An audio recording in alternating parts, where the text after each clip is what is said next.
저희 댓글에 성남FC가 좀 시끌시끌한데 오늘 성남 이야기도 좀 해달라 말씀을 하신 분이 계셨습니다. 성남 이야기 하겠습니다. 어쩝니까? 어찌합니까? 이 전경준 감독이 도중에 경질이 됐고 이제 그 이후에 대표이사와 서포터즈 사이에 간담회가 있었고 간담회 이후에 새로운 감독이 선임이 됐습니다. 선임이 이제 김혜훈 신임 감독입니다. 사실 소문이 있긴 했거든요. 김혜훈 단장이 감독으로 등장할 수 있다라는 소문이 돌았지만 또 이제 정경준 감독을 경질한 뒤에는 아니다. 다른 후보다.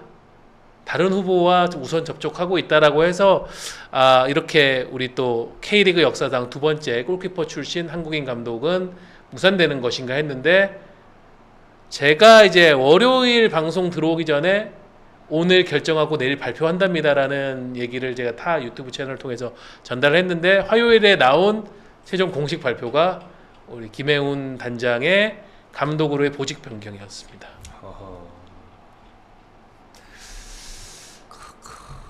아니 근데 골키퍼 출신의 감독에 대해서 편견을 가질 이유는 하나도 없어요. 전혀 없죠. 우리 또 세뇰 기네슈 감독이 굉장히 대표적인 골키퍼 출신. 성공적인 해외에도 뭐 아벨레시노, 모페테기 이런 사람들이 다 골키퍼 출신이니까. 근자에도 부산 아이파크의 히카르토 페레스 감독이 이제 골키퍼 그러니까 성공한 어떤 프로 선수는 아니었지만 어쨌거나 했다. 골키퍼로서 해서 한 케이스였죠. 자, 뭐 지금 성남이 어디부터 얘기해야 될지 모르겠습니다. 일단 감독이 해임이 됐을 때, 경질이 됐을 때 그 이유에 대해서 이제 그 간담회에서 대표이사께서 설명을 하신 것들이 있었잖아요. 좀 공격적인 축구를 바라고 또 우리가 6강 이상의 어떤 플레이오프로의 위치를 나는 포기한 적이 없다라고 얘기를 하셨고 그래서 이제 많은 분들이 간담회를 다녀오고 나서 그래도 우리가 희망을 갖고 감독 선임 한번 지켜보자. 좋은 감독을 데려오겠지. 그러면서 이제 뭐 제가 약간 농담으로 그거 뭐 어린 선수들 적극 활용하고 공격적인 축구 변성환 감독 아닌가요? 막 이런 농담도 하면서 그 성남 팬들도 이제 그런 식의 희망이 부풀었던 것 같아요. 뭐 변성환, 김두현, 그러니까 좀 젊고 공격적인 축구를 지향하는 그런 감독이 선임되는 것인가 했는데 사실은 이제 김혜훈 단장 같은 경우에는 그 이미 이전에도 임시 감독을 한번 수행하셨었거든요. 그때 그 이기영, 최철우 감독이 연달아 이제 했는데 성남이 이제 최철우 감독 체제에서도 금방 끝나버렸을 때 굉장히 혼란이 일었을 때 이제 임시 감독 정경준 감독이 부임하기 전에 했는데 그때의 축구가 그렇게 막 공격적이었던 건 아니었으니까 물론 이제 임시 감독 시절의 축구라는 게 정식 감독으로서 할 수 있는 것보다 운신의 폭이 좁은 거는 맞긴 한데 그런 걸 생각했을 때는 이거는 그때 간담회에서 얘기한 것하고는 안 맞는 얘기 아닌가? 라는 쪽으로 생각해 볼 만하죠. 그리고 이제 뭐 성남 팬들의 얘기를 전해 들은 걸로는 김혜훈 단장이 밖에서 그렇게 돌고 있던 감독에 대한 어떤 야망 이런 것이 있다라는 루머에 대해서 부인을 했었기 때문에 당초에는 그랬기 때문에 좀 성남 팬들이 이거는 대표이사도 그리고 단장도 지금까지 우리에게 했던 말과는 다른 결론인데 이거 뭐야? 라는 식으로 지금 반응을 하고 있습니다. 네, 그러면서 이제 팀을 조금 더 쥐어짜는 듯한 그런 모양새로 가고 있습니다. 주축 선수들이 지금 여름 이적 시장을 통해 가지고 나간다라는 그런 이야기들이 많이 들리고 있고 뭐 나간 선수들도 확인이 됐고 실제로 지금 아직 공식 발표는 나오지 않았지만 일단 좀 충격적인 게 성남의 주장인 박수빈 선수 미드필더 지금 뭐 K리그 2를 보신 분들이라면은 굉장히 K리그 2에서는 상급 레벨의 아주 경쟁력이 높은 미드필더인데 제주가 바로 데려갔습니다. 근데 이 선수가 끝이 아니라 몇 명의 이름이 더 나오고 있죠. 뭐 더 성남도 역시 이적 시장에 지금 팀의 주전 선수들이 이적할 수 있다는 얘기가 돌고 있는 것 같아요. 그래서 뭐 서로 조율을 하고 있는 것도 현재 진행형으로 있는 것 같고요. 근데 없는 살림에 그나마 중원에서 지탱을 해주던 그것도 팀의 주장이 감독이 교체되고 사실 감독 교체되고 경질됐을 때 그 얘기도 많이 돌았거든요. 박수민 선수 자진해서 주장직 내려놓겠다라고 구단에다가 요청한 것도 있었고 그로부터 불과 일주일 만에 이적 소식이 나오니 이 성남 팬들로서는 또 한 번 충격을 먹을 수밖에 없는 소식이 아닌가 싶습니다. 네, 그러다 보니까 이제 걱정들을 하시는 게 갑작스럽게 감독이 해임이 됐고 경질이 됐고 대표이사는 간담회를 통해서 이 구단이 어떻게 나아갈 것인지 자신의 구상을 얘기를 했습니다.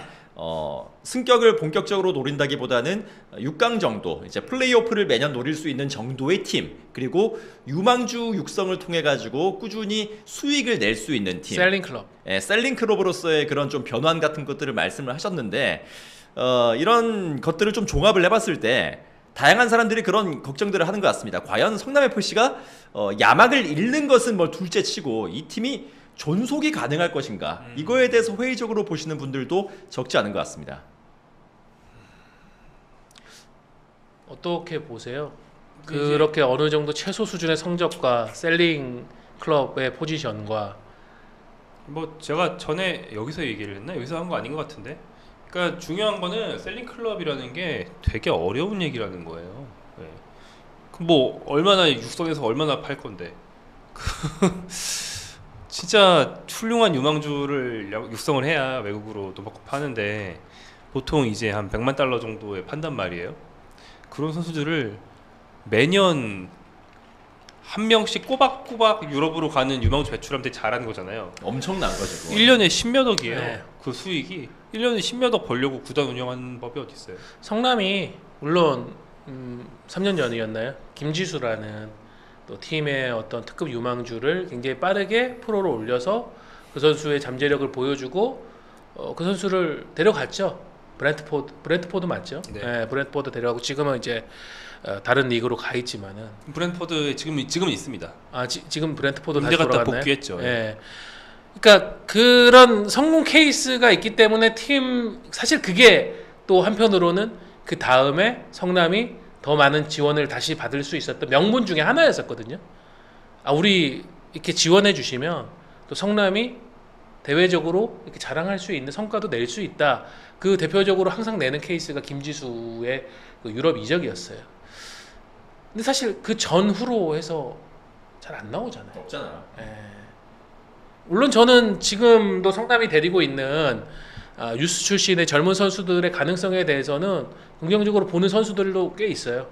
그런데 K리그 지금의 포지션에서 K리그 2에서 김지수 선수는 K리그 1에서 굉장히 일찌감치 18살, 19살의 나이에 경쟁력을 보여줬기 때문에 인정받아서 갈 수 있었던 거라서 저도 그게 쉬운 도전일까?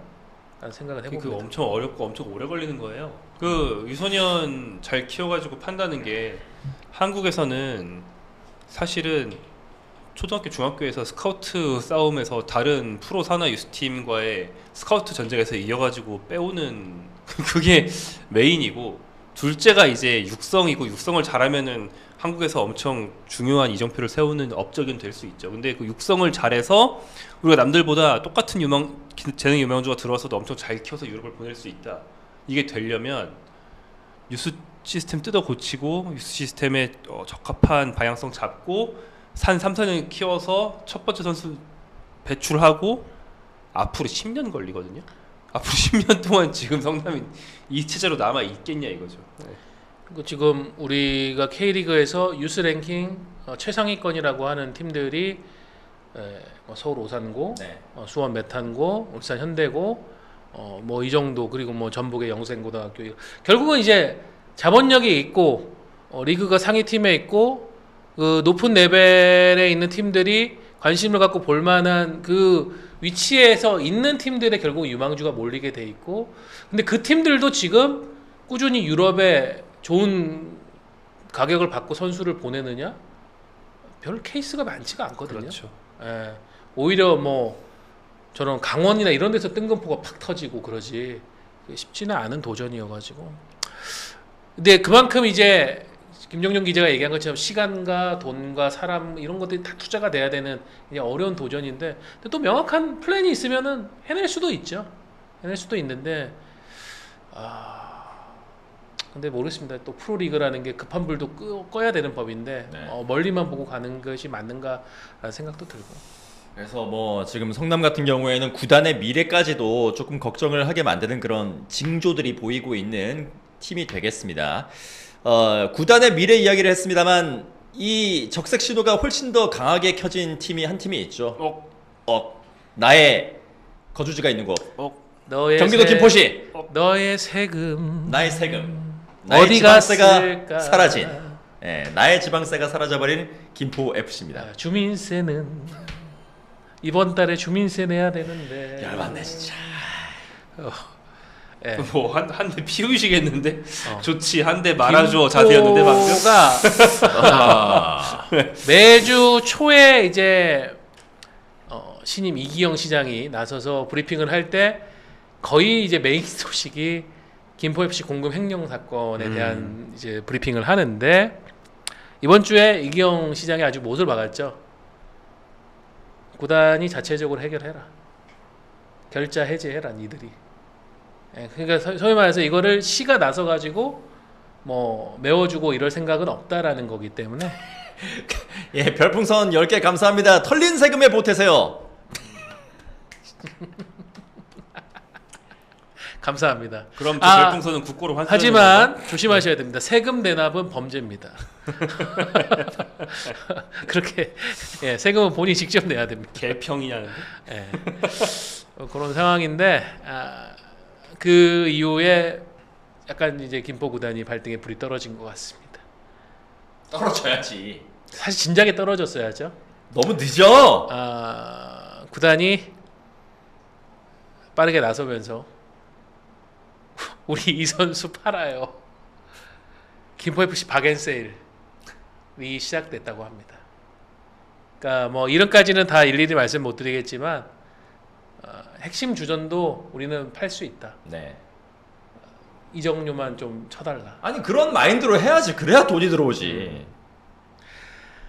그러면서 지금 8월 19일에 이제 여름 K리그 여름 이적 시장 정식 명칭은 추가 등록 기간이 이제 종료가 되는데 지금 남은 이제 일주일 그 얘기가 나오고 나서 약 지금 일주일 동안에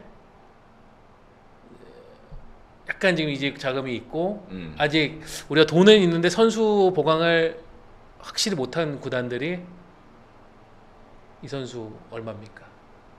이정료 더 싸게 해주세요. 이런 식으로 지금 얘기가 나오고 있다고 합니다. 김포 팬들에게는 참 가슴 아픈 일이 될 수도 있겠다. 아마 한두 명 정도의 주전 이탈은 남은 이제 닷새 동안에 벌어질 수도 있겠다라는 생각이 듭니다. 한두 명만 나갈까요? 사실은 더 보내야죠. 그러니까 이게 보내야 하는 게 맞아요. 그래야 어쨌거나 돈을 조금이라도 벌어들일 수 있으니까 이정료도 그렇고 선수 연봉도 그렇고. 근데 지금은 여름 이적 시작이고 특히 올해 같은 경우가 각 구단들이 더 좀 소극적인 편이고 겨울에 많이 좀 투자를 하다 보니 여름은 자연스럽게 재정 건전화 제도를 의식할 수밖에 없는 상황이어서 이미 쓸 팀들은 다 썼거든요. 재정 건전화제도 그거 어겨도 처벌 안 받잖아요.